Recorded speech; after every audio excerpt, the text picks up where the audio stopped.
Assalamualaikum warahmatullahi wabarakatuh. Semoga kalian semua dalam keadaan sehat walafiat ya.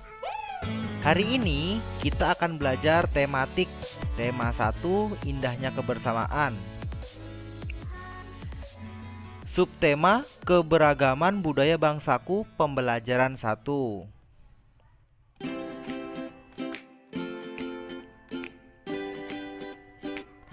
Tahukah kamu bahwa Indonesia terdiri atas banyak pulau, suku bangsa, tarian, rumah adat, serta agama?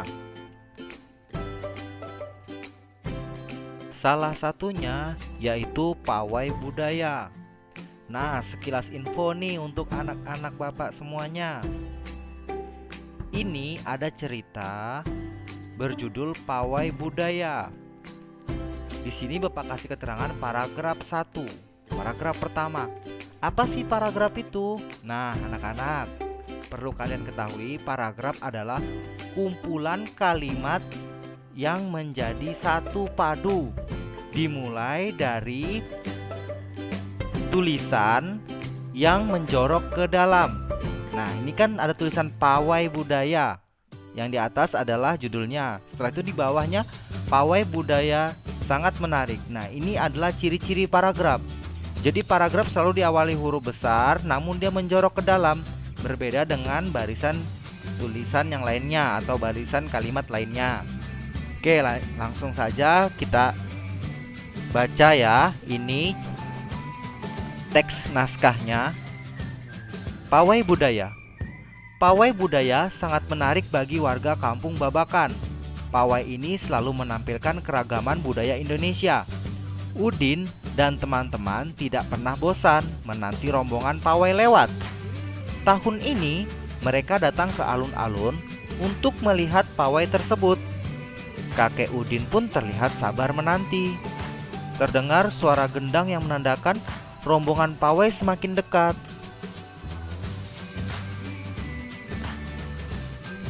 Di barisan pawai terdepan terlihat rombongan dari Maluku. Rombongan laki-laki mengenakan kemeja putih, jas merah, dan topi tinggi dengan hiasan keemasan. Rombongan perempuan menggunakan baju cele. Baju ini terdiri dari atasan putih, berlengan panjang, serta rok lebar merah. Langkah mereka diiringi oleh suara tifa, alat musik dari Maluku. Bunyinya seperti gendang, namun bentuknya lebih ramping dan panjang. Budaya Maluku sangat unik dan menarik. Budaya Bali terkenal karena bunyi musiknya yang berbeda. Rombongan dari Bali membunyikan alat musik daerahnya, ceng-ceng namanya. Alat ini berbentuk seperti dua keping simbal yang terbuat dari logam. Nyaring bunyinya ketika kedua keping ini dipadukan. Rombongan dari Bali diikuti oleh rombongan dari Toraja. Wanita Toraja memakai pakaian adat yang disebut baju poko. Rombongan laki-laki menggunakan pakaian adat yang disebut sepa, talung buku. Rombongan Toraja membunyikan alat musik khas mereka, Pak Pompang namanya. Alat musik ini berupa suling bambu besar yang bentuknya seperti angklung. Unik bentuknya, unik pula bunyinya. Budaya Toraja sangat menarik untuk dipelajari. Udin dan teman-teman senang melihat pawai budaya. Selalu ada hal baru yang mereka perhatikan setiap tahun. Pakaian adat dari berbagai suku di Indonesia selalu menyenangkan untuk diamati. Benar kata Ibu Udin, kebudayaan Indonesia memang sangat beragam, kaya, dan mengagumkan. Nah, anak-anak, setelah tadi kita sama-sama membaca teks naskah cerita yang berjudul Pawai Budaya, ada tambahan informasi untuk kalian. Apa saja informasinya? Nah, ini dia. Yang pertama, setiap bacaan terdiri atas beberapa paragraf. Nah, bacaan tadi itu terdiri atas berapa paragraf? Kalau nggak salah, diingat-ingat berapa ya? 5 bukan? Nah, yang kedua, setiap paragraf terdiri atas beberapa kalimat. Ingat ya, setiap paragraf itu memiliki beberapa kalimat. Lalu, setiap paragraf memiliki gagasan pokok yang didukung oleh gagasan pendukung. Gagasan pokok, gagasan pendukung. Apa itu gagasan pokok? Apa itu gagasan pendukung? Nah, ini yang akan kita pelajari anak-anak. Gagasan pokok adalah ide utama atau pikiran utama yang dibahas dalam suatu bacaan. Dapat berupa kalimat inti atau berupa pokok paragraf. Inti dari bacaan tersebut. Nah, intinya. Lalu, gagasan pendukung. Nah, gagasan pendukung ini adalah uraian atau tambahan informasi untuk gagasan pokok atau gagasan yang mendukung gagasan pokok, seperti penjelasan yang mendukung kalimat inti, seperti itu.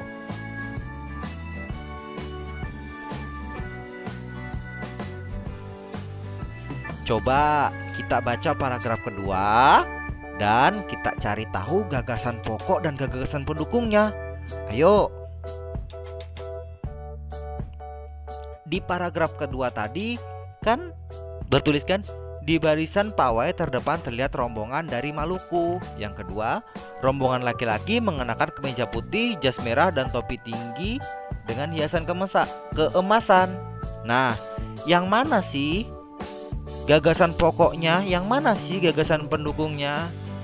Nah, ternyata gagasan pokoknya yaitu di barisan pawai terdepan terlihat rombongan dari Maluku. Sedangkan gagasan pendukungnya yaitu meliputi nomor 2 hingga nomor 7, kalimat kedua hingga kalimat ketujuh. Nah, kita buktikan ya. Apakah dia mendukung yang kalimat nomor 1? Rombongan laki-laki mengenakan kemeja putih, jas merah dan topi tinggi dengan hiasan keemasan. Mendukung kan? Nah, ini barisan pawai terdepan terlihat rombongan dari Maluku. Intinya adalah rombongan dari Maluku.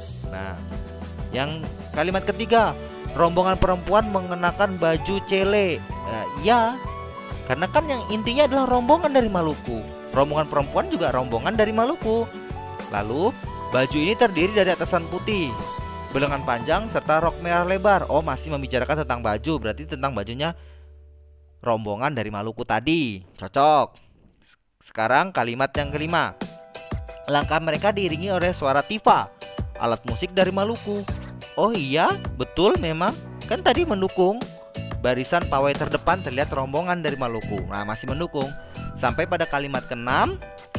Bunyinya seperti gendang, namun bentuknya lebih ramping dan panjang. Dan 7, budaya Maluku sangat unik dan menarik.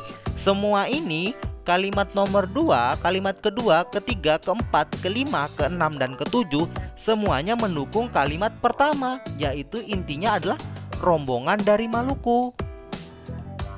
Bagaimana? Apakah kalian sudah paham? Apa itu gagasan pokok? Apa itu gagasan pendukung? Tenang. Kalau belum paham, kita lanjut ya.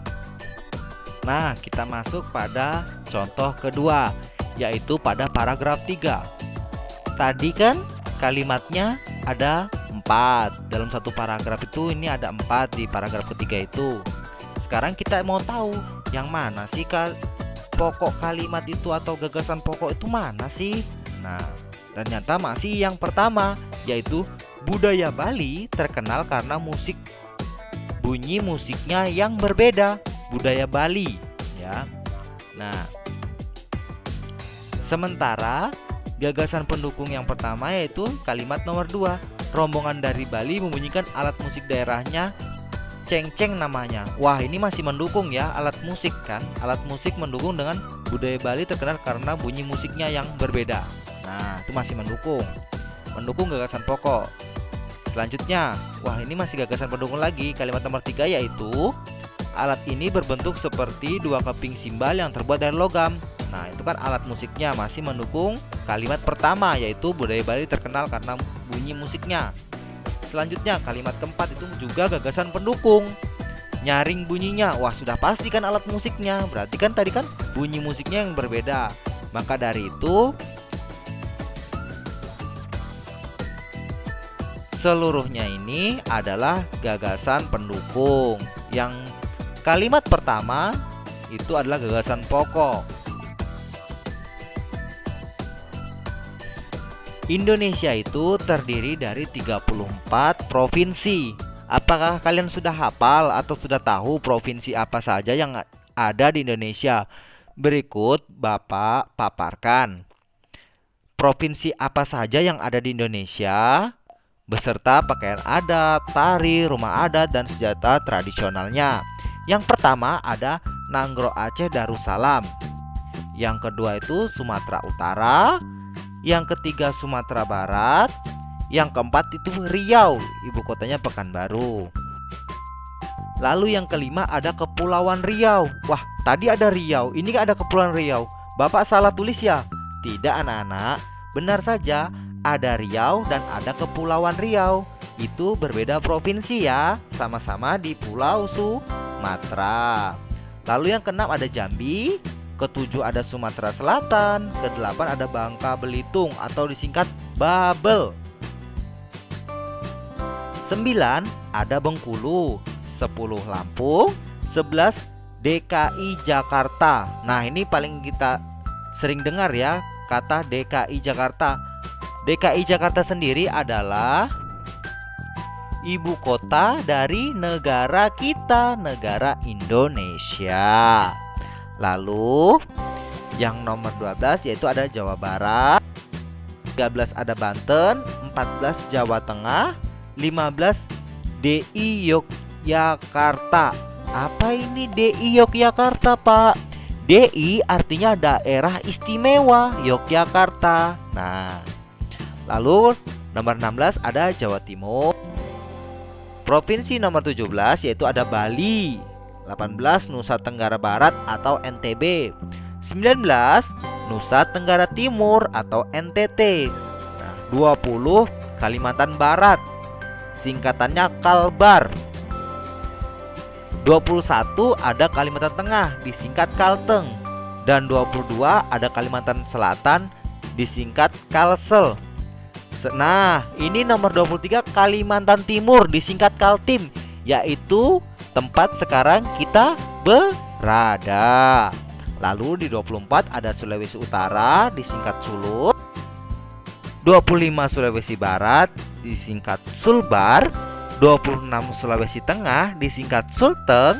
27 Sulawesi Tenggara, disingkat Sultra. Sultra ya anak-anak, bukan sutra tapi Sultra. 28 ada Sulawesi Selatan, disingkat Sul. 29 ada Gorontalo. 30 Maluku. 31 Maluku Utara. Dan 32 Papua Barat. 33 ada Papua. Dan yang terakhir 34 yaitu Kalimantan Utara atau Kaltara.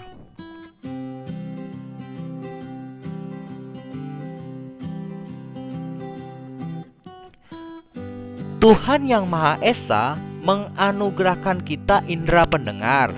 Melalui indera ini, kita dapat mendengar dan menikmati hasil karya seni budaya yang beragam di Indonesia, negara kita tercinta. Apakah kalian tahu bahwa segala macam bentuk bunyi berasal dari benda yang bergetar? Jadi bunyi itu berasal dari benda-benda yang bergetar. Getaran dari suatu benda akan mengakibatkan udara di sekitarnya bergetar.